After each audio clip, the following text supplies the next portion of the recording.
And under the direct employment to the company, the registration is mandatory. I think registration, whether it is direct employee or a contract worker, if the number of interstate migrant workers is 10 or more, then I think as per the code, registration is required, right? Again, registration is now becoming a common activity, right? So if the establishment is otherwise having 10 or more employees, then I think registration should be done. No other duplication of registration is required, right? Then termination of the service of the worker as a result of the non-renewal of the contract, and termination of service of the worker as a result of completion of tenure of fixed term, and termination of service of worker on the ground of continuity. I think these are all exceptions to retrenchment. The employees are working under the contract appointment on a, I think this is incomplete. I'm unable to understand the question. The employees appointed under the contract appointment for 1 year, technician maintenance, and renewed the contract for further 2 years. In between the third year contract, whether the employer to terminate the contract, the technician wants to continue the employment for further period, or they need compensation. No. So I am not very sure. See, if you are talking about a fixed term employment, then it should be for a specific period. Now, question will arise whether we can further extend the period, renew it, right? Still, whether these people will be considered as fixed, but from the day one onwards, these people are treated as regular employees, right? Permanent employees, and all the facilities available for a permanent employee will be made available to fixed term employees also. So if you are renewing, definitely you can, because when the individual employee will automatically get the benefit, because for all that period he will be treated as permanent employee, and he will be entitled for all the benefits on par with the permanent employees, maybe on a pro rata basis. Then I think so you can extend, there shouldn't be any problem. What is the actual procedure for the contract employment in the regular role of appointment? No, see, I explained the difference between fixed term employees and permanent employees. Both are permanent employees, but only the change is only in the period of their service.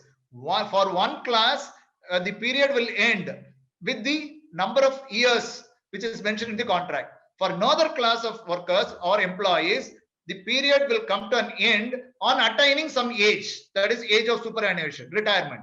That is the only difference. Otherwise, they are, both of them are on par. So when you go for fixed term employees, you will have the flexibility. You need not carry that person till he attains 58 years or 60 years. So you can dispense with the service once the person completes 3 years or 4 years, whatever you have mentioned in the contract. That is the advantage. Then worker definition is, I think, mentioned here.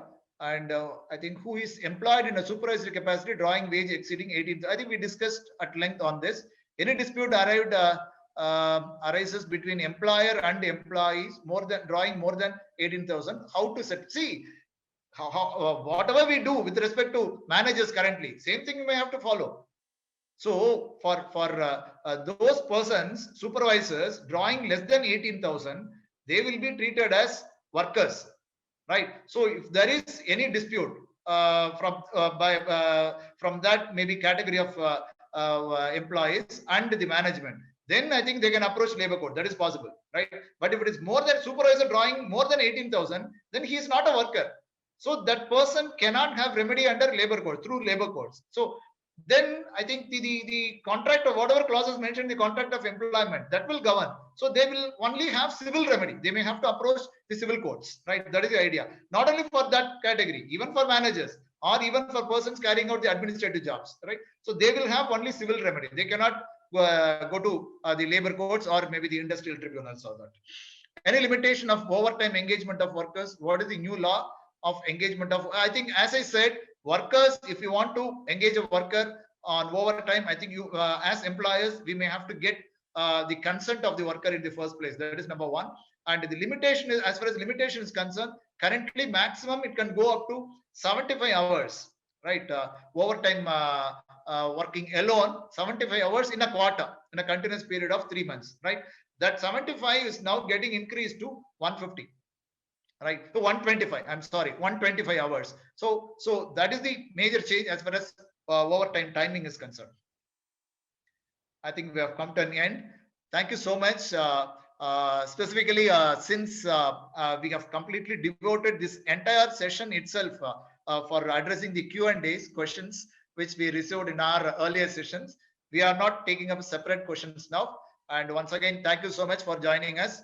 And let us meet in another session maybe next month. And have a nice weekend and continue to stay safe. Thank you. Bye bye.